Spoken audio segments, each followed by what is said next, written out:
Okay guys, nandito na naman tayo sa shop sa ATZ Custom Motorcycles. Right now, panibagong episode na naman tayo.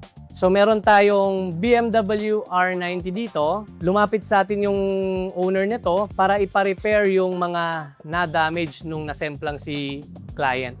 So, ano-ano yung mga na-damage sa motor na to? Tara, papakita ko sa inyo. So, una, dented yung tank niya. So, we will have to repair this para, actually, ang request naman ni client, hindi kailangan makopya yung original. So, as long as ma-repair yung tank, then yung pinakamalapit na colorway na may hahambing natin dito sa brush aluminum finish, yun ang gagawin natin.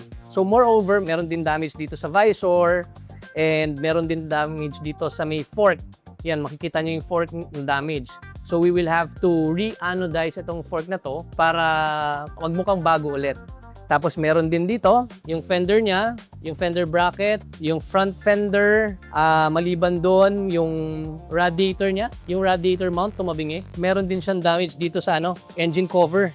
Maliban dito sa na-deform na engine protector niya, may damage din dito, may scratch din dito sa engine cover.